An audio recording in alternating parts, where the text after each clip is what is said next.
Here we look at a reaction called a Michael addition. And before we look at specifically at Michael addition reactions, we're going to look at these compounds called beta-hydroxycarbonyls. Beta-hydroxycarbonyl, as the name suggests, we've got a carbonyl here. The alpha carbon is the one next door to the carbonyl carbon, and the one next door to that is called the beta, so we've got a hydroxy group on the beta carbon from the carbonyl. Now, this beta-hydroxycarbonyl can undergo a dehydration reaction. And in the process of the dehydration reaction, we're going to form a compound called an alpha-beta unsaturated carbonyl. So obviously what we're going to do is we're going to lose that OH. I'm going to lose that hydrogen. And we're going to form a double bond between the alpha and the beta carbons, which is why it's called an alpha-beta unsaturated carbonyl.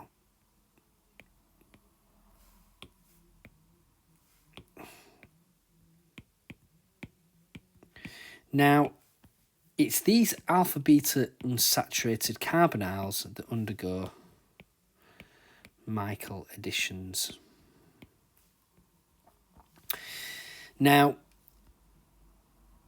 the reason I've kind of shown you this reaction is this compound here, these beta-hydroxycarbonyls, are commonly formed as a product from aldol reactions, which is the primary way that biological systems form carbon-carbon bonds, and then there are processes in which these beta-hydroxycarbonyls are dehydrated to give these these alpha-beta unsaturated carbonyls, and we'll give a couple of examples of where Michael additions occur in sort of biological systems at the end of the video.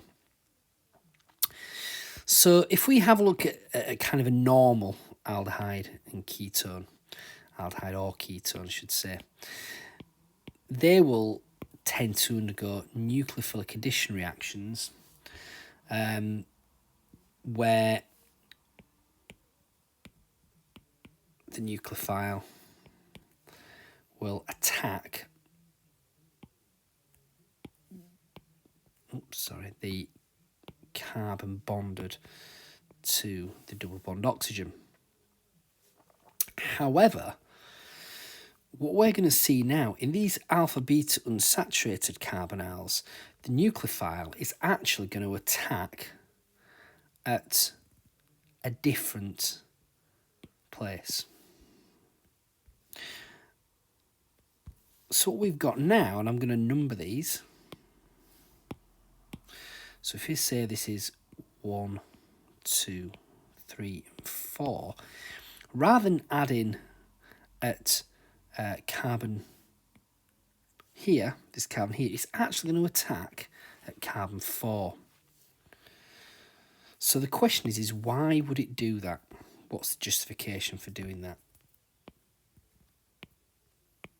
Why attack at C4? Surely you may argue, well, this is very electrophilic, so this is got lots of electrons, high electron density, nucleophile. Is it going to be repelled by this rather than a nucleophile actually attacking this? Well, this is why it attacks at carbon 4. And it's all to do with spreading charge. So let's just draw this structure again.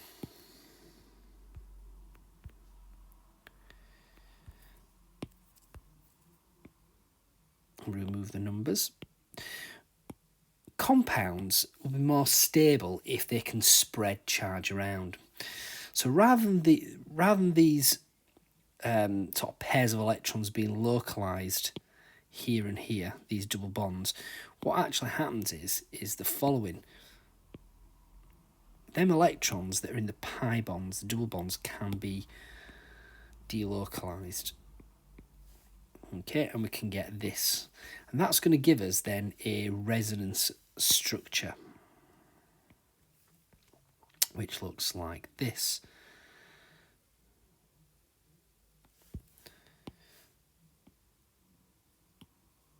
So the consequence of this is we've broken this double bond here.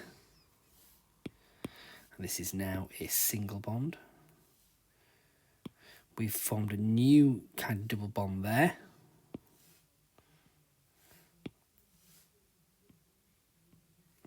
And we've broken this double bond here.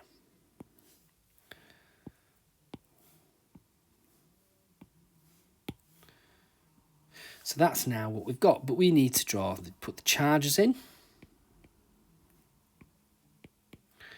And the important thing is now, carbon 4 has now got a plus charge.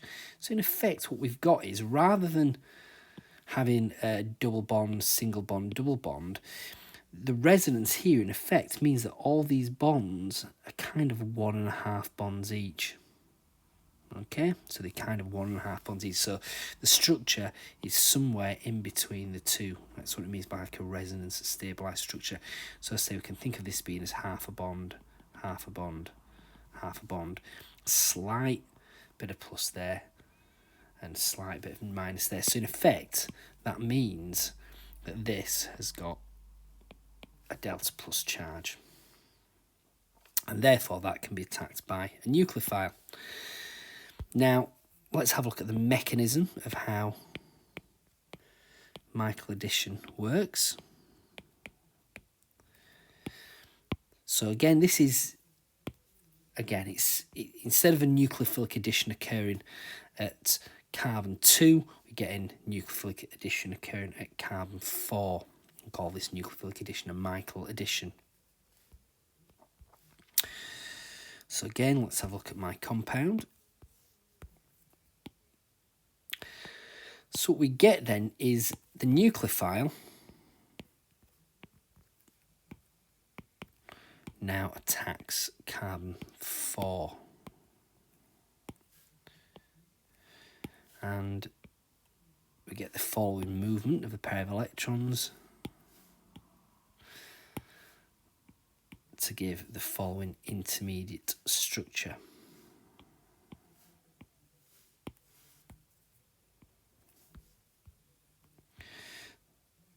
So let's have a look and see what we've formed. So I've got my new carbon nucleophile bond. So let's draw that in. We can also see that this can't be right. This carbon here is now unhappy. It's got 5 bonds, but we can see that the double bond is broken. So we can remove that now and put a single bond. We can see now that we've got a double bond formed here. So we can make this a double bond. And we can see now that carbon-oxygen pi bond is broken. So we can now put a single bond in there. So the consequence of that then is we need a negative charge, and put the lone pair in there as well. So what happens now, just like the nucleophilic addition, when we do the nucleophilic addition like this, obviously this then eventually gains a hydrogen to form an alcohol. And this is something similar is going to occur here. It's still going to gain a hydrogen, but it's not going to form necessarily an alcohol. So what we get now is we get the pi bond reforms, and then this carbon here will gain this, will form a new carbon-hydrogen bond there. That will give us then the following product.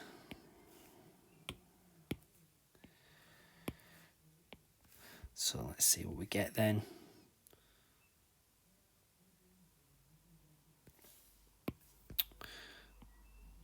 So in effect, what we do is we kind of add across the double bond between carbons 3 and 4.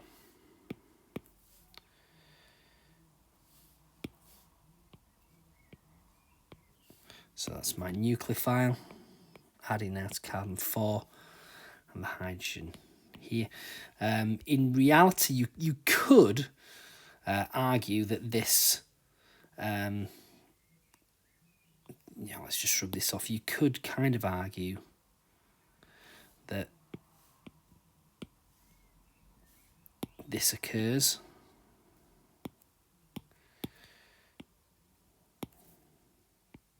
If you did this as your mechanism, you'd end up with an enol. I'll draw the structure of the enol here.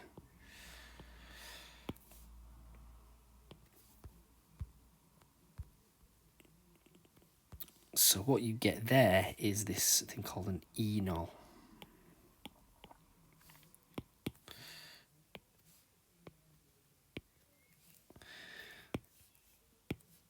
So the nucleophile still added to number 4, but we get this enol formed.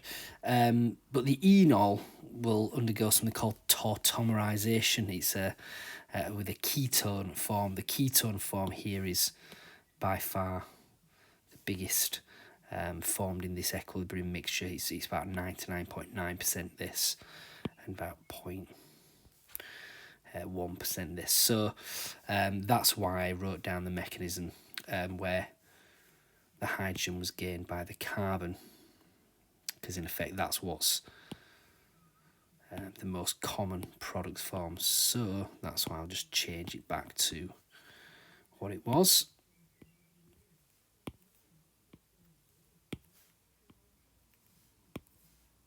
And obviously that will give this structure. This enol formed would be if this gained the hydrogen there. Now, where does this reaction occur in biological systems? Well, in the Krebs cycle, fumarate is hydrolyzed to malate. Again, if you've done any sort of biochemistry, you may be aware of this. And this reaction occurs via Michael addition, where water is the nucleophile. So let's have a look very quickly at the mechanism.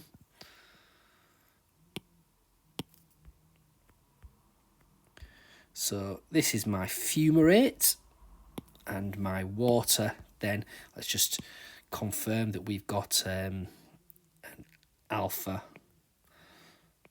beta unsaturated carbonyl. That's my alpha beta. And my water molecule is my nucleophile. And that's going to attack the beta carbon, which is carbon 4. Same thing happens again.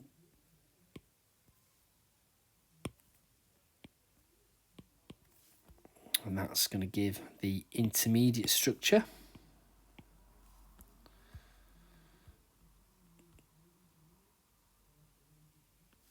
So you can see now that we've got a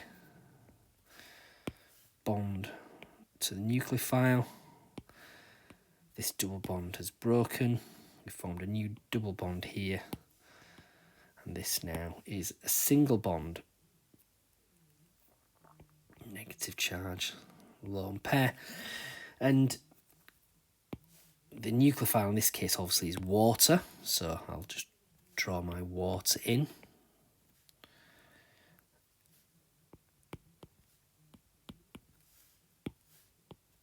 And this oxygen will need a positive charge. So what happens now, rather than, if we go all the way back up here, rather than sort of gaining a hydrogen ion like this, it's going to gain the hydrogen from the water. The rest of it is pretty much the same. To reform the pi bond, and now instead of gaining a H+, it's going to gain this hydrogen from the water. And then we do this, and that will there give us our malate. So in effect, this hydrogen here is forming a bond there. So that's in the Krebs cycle, fumarate to malate. It's a hydration which occurs via Michael addition. Another interesting one, a little bit more complicated one, is where the drug, this drug here, which I'm probably going to struggle to pronounce, calicimycin. It's an anti-tumour agent, acts as a chain cutter, and its mechanism of action is such that we have a Michael addition. It's like an intramolecular sort of Michael addition form this ring. Principle's still the same. We've got this basically is going to act as this sulfur is going to act as a nucleophile, and you're going to form this attack of the nucleophile there at the beta carbon. And again, you can see the mechanism is the same. So we can apply these mechanisms to more complicated systems. So we've seen two examples there, one in the Krebs cycle, which obviously is more in the process of respiration, and one in the mechanism of action of an anti-tumour agent, anti-tumour agent acting as something called a chain cutter. And that there is Michael addition.